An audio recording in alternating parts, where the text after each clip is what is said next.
जरूरी होता है। संत थॉमस एक्विनास के जहाँ तक व्यक्तित्व का प्रश्न है, उन्हें मध्य युग का सबसे बड़ा विचारक और दार्शनिक कहा जाता है।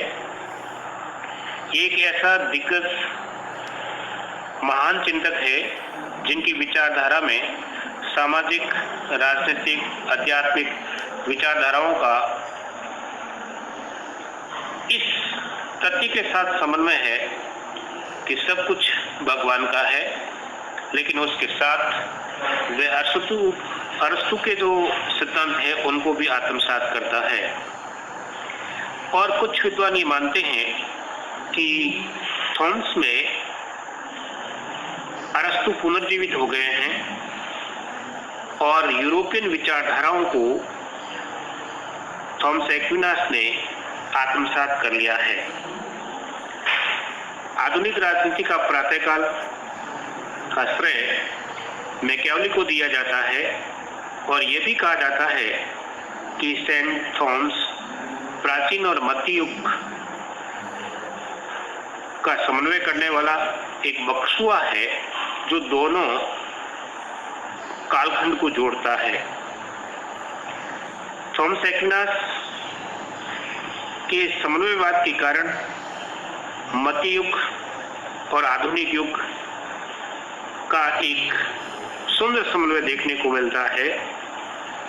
जैसा कि प्रोफेसर मैकलवेन कहते हैं, थॉमस अपने समय के उपयुक्त व्यक्ति थे और वह समय था जब राज्य को कानून के माध्यम से समझा जाता था, कानून को राज्य के माध्यम से नहीं।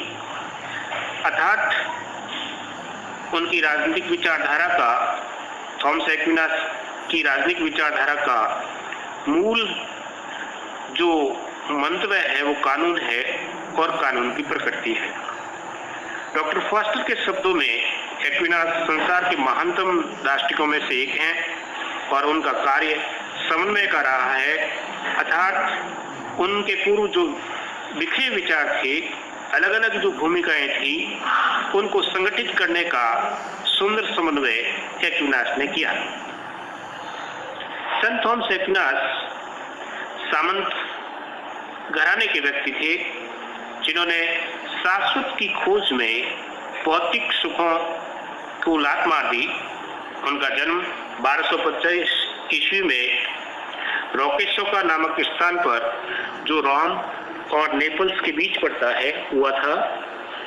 उनके पिता काउंटी लुडुक थे जो एक्विनो के सरदार थे। जर्मन साहब फ्रेडरिक द्वितीय की सभा में सर्वोच्च सम्मानधारी व्यक्तियों में से एक थे। एक्विनास की मां सिसिली के राजघराने से थी। अपने हटे कटे और डील डोल के होने और सिर के बड़े होने के कारण उन्हें प्राय लोग सिसिली के सांड के रूप में संबोधित करते थे। एबी माउंट्स ने उन्होंने शिक्षा प्राप्त की। 14 वर्ष की अवस्था में नेपल्स विश्वविद्यालय में प्रविष्ट हुए, जिसमें अरबी, ईसाई और यूनानी विचारों का बहुत अधिक उन पर प्रभाव हुआ। 1224 ईस्वी में उन्होंने घर बार छोड़कर डोमिनिकल संप्रदाय को अपना लिया और फ्रेडरिक के दरबार में किए गए प्रत्येक प्रलोभन को उन्होंने ठुकराते हुए धार्मिकता को अपना विषय चुना और वे पेरिस जाना चाह रहे थे, लेकिन उनके माता पिता उन्हें प्रशासनिक अधिकारी बनाना चाहते थे। वो प्रशासनिक अधिकारी बनने में उनका खुद का मन नहीं था। वे संसारिकता से मुक्त होते हुए जो है भक्ति भाव में लगना चाहते थे और इसी कार्य में वो घर से भागना चाहते थे। माता के आदेश पर उसकी जो बहन थी उसने बहुत से प्रयास किए कि वो संसारिकता में लौटे, लेकिन थॉमस एक्विनास संसारिकता में नहीं लौटे। अनेक प्रयास किए गए, उन्हें घर में बंद कर दिया गया, उन्हें कंचन और कामनी का लोभ दिया गया, लेकिन उन्होंने ईसा मसीह के क्रॉस को ही सब कुछ स्वीकार करते हुए इन चीजों से अलग रहने का निर्णय किया। अंततः परिवार के लोगों ने उनकी जो भावना थी उसी के अनुरूप उन्हें सेंट के रूप में, एक सन्यासी के रूप में, एक पोप के रूप में छूट दी कि चाहें जैसा आप करें। घर की ममता से मुक्त होकर उन्होंने पेरिस में आध्यात्मिक शिक्षा प्राप्त की। 1952 में वे पेरिस के एक धार्मिक शिक्षक के रूप में कार्य करने लगे। अरस्तू के दर्शन को ईसाइयत के रंग में रंगकर प्रस्तुत करने में उनकी कोई शान नहीं है। अरस्तू के पैगन दर्शन का किस प्रकार से ईसाइयत के साथ समन्वय उन्होंने किया, वो एक प्रकार का बेजोड़ उदाहरण है। 1272 में वे इटली बुलाए गए, जहां उन्होंने नेपल्स विश्वविद्यालय के पुनर्गठन का कार्य उनको सौंपा गया और 1274 में पोप ग्रेगरी 10 ने उन्हें लियोन में धर्म सभा में व्याख्यान देने के लिए आमंत्रित किया, लेकिन दुर्भाग्य से 49 वर्ष की अवस्था में उनकी रास्ते में ही मृत्यु हो गई। उनका सारा जीवन भजन, प्रार्थना और लेखन में बीता। लोगों का कहना है कि उनके ज्ञान का कारण अध्ययन की अपेक्षा भगवान भक्ति अधिक थी। उन्होंने अपनी इच्छाओं का समन कर लिया था। उन्हें जब भी चर्च की पद श्रृंखला में तरक्की देने की बात की जाती, उन्होंने कभी इस चीज को स्वीकार नहीं किया। राजघराने का प्रलोभन भी उन्होंने कभी स्वीकार नहीं किया। पद लिप्सा और स्वार्थ उनके आसपास भी नहीं था। इसी कारण उन्हें सेंट कहा जाता है, उन्हें सन्यासी कहा जाता है। इसका एक प्रत्यक्ष उदाहरण भी है कि कहा जाता है कि एक बार फ्रांस के लुई 9 ने अपने यहाँ शाही भोजन पे उन्हें निमंत्रित किया। वे खाने की मेज पर ही ध्यानस्थ हो गए। कुछ देर बाद मेज पर जोर से घुंसा मारते हुए चिल्ला उठे, मैनिक्योरांस के विरुद्ध ये निर्णायक तर्क हो सकता है।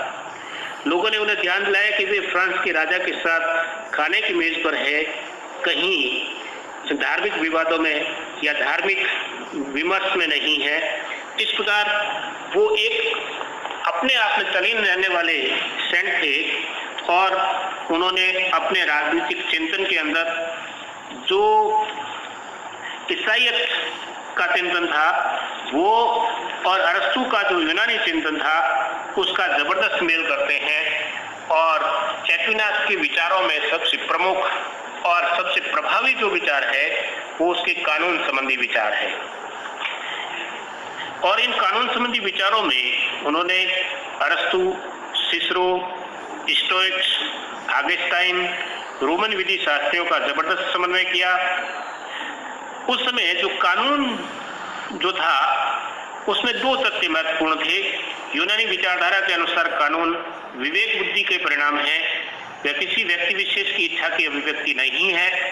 जबकि रोमन विचारकों का मानना था कि कानून बुद्धि पर आधारित समाज या सम्राट या व्यक्ति विशेष की इच्छाओं की अभिव्यक्ति के साधन के रूप में है। एक्विनास ने इन दोनों दृष्टिकोणों को अपनाते हुए बीच का मार्ग अपनाया, मध्य का मार्ग अपनाया और ये घोषित किया कि कानून बुद्धि के परिणाम तो है ही, लेकिन उसे व्यक्ति विशेष की इच्छा से भी इनकार नहीं किया जा सकता। स्वयं एक्विनास कानून की परिभाषा इस प्रकार से करते हैं कि कानून विवेक का वह अध्यादेश है जिसे लोकहित की दृष्टि से उस व्यक्ति द्वारा उद्घोषित किया जाता है जो समाज की देखरेख करने का उत्तराधिकारी होता है। इस प्रकार स्पष्ट है कि एक्विनास के मत में कानून न केवल विवेक और बुद्धि के आदेश है और न राजा के अथवा दोनों के सम्मिलित रूप है। एक्विनास कानून को 4 भागों में विभाजित करते हैं: शाश्वत कानून, प्राकृतिक कानून, मानवीय कानून और दैवी कानून।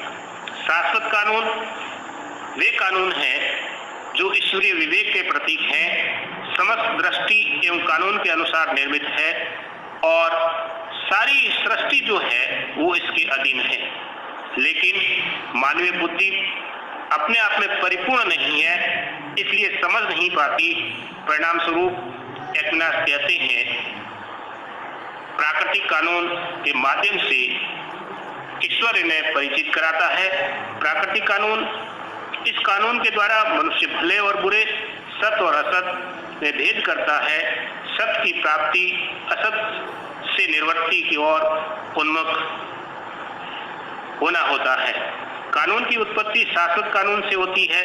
ये कानून मूल रूप से सभी के लिए समान होता है, विश्व की सभी वस्तुओं में समान रूप से व्याप्त होता है। मनुष्य की विभिन्न प्राकृतिक इच्छाओं जैसे समाज में रहना, आत्मरक्षा, संतान उत्पन्न करना, सत्य से साक्षात्कार करना, विवेक का विकास करना आदि प्राकृतिक कानून है।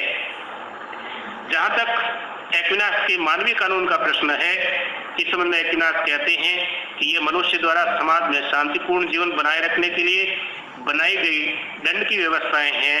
इनके भय से समाज में शांति बनी रहती है। मानवीय कानून का निर्माण प्राकृतिक कानून के आधार पर होता है। इन दोनों में इतना गहरा संबंध है कि यदि कोई मानवीय कानून प्राकृतिक कानून के प्रतिकूल है तो उसे कानून नहीं अपितु कानून का विकार मानना चाहिए।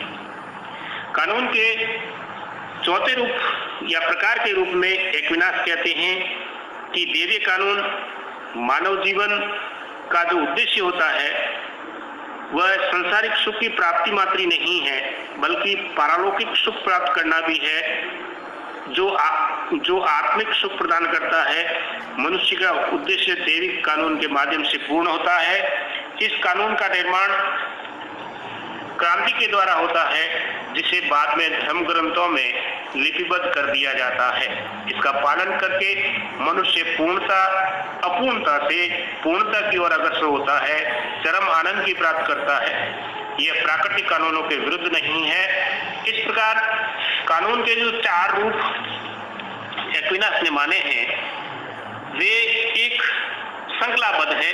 शाश्वत कानून का दूसरा भाग या दूसरा हिस्सा प्राकृतिक है। प्राकृतिक कानून का मानवीय है। मानवीय कानून का दैवी कानून है। जहां तक एक्विनास के कानून की अवधारणा की विशेषताओं का प्रश्न है, प्रोफेसर डनिंग लिखते हैं कि शाश्वत कानून विश्व को नियंत्रित करने वाली योजना है जो ईश्वर के मस्तिष्क में विद्यमान है। प्राकृतिक कानून मनुष्य का एक बुद्धि प्राणी के रूप में शाश्वत कानूनों में भाग लेना है, जिसके द्वारा वह भले बुरे को पहचान सकता है, अपना सही और सच्चा लक्ष्य प्राप्त करने का प्रयास करता है। मानवीय कानून मानवीय बुद्धि द्वारा प्राकृतिक कानून के सिद्धांतों का विशिष्ट लौकिक परिस्थितियों में प्रयोग करता है। विशेष दृष्टिकोण से दैविक कानून वह है जिसके द्वारा मानव विवेक की सीमाओं और अपूर्णताओं की पूर्ति की जाती है और मनुष्य को पारलौकिक लक्ष्य अर्थात नित्यानंद की ओर निर्दिष्ट किया जाता है। यह दैविक कानून के ज्ञान का कानून है। इस प्रकार एक्विनास ने कानून संबंधी अवधारणा को मध्य युग में प्रस्तुत करके कानून की व्यापक व्याख्या की है। जहाँ तक ये जो एक्विनास की कानून संबंधी अवधारणा है, इस प्रकार चार प्रकार से विभाजित की जाती है, लेकिन इस जो कानून के जो रूप बताए गए हैं इसकी इस आधार पर आलोचना की जाती है कि ये जो सामंजस्य बैठाया गया है चारों कानूनों के बीच में वह पक्षपातपूर्ण है। इसमें कट्टरपंथी धारणाएं प्रमुख हैं। प्राकृतिक कानून तो हो ही नहीं सकते, यह निरर्थक धारणा है और एक भानुमति के कुनबे की तरह इन कानूनों को परिभाषित किया गया है। इस आधार पर इसकी आलोचना की जाती है, लेकिन निश्चित रूप से कहा जा सकता है कि मध्यकाल के अंदर कानून की जितनी व्यापक और सटीक व्याख्या संत थॉमस एक्विनास ने की है, अन्य किसी चिंतक ने नहीं की है।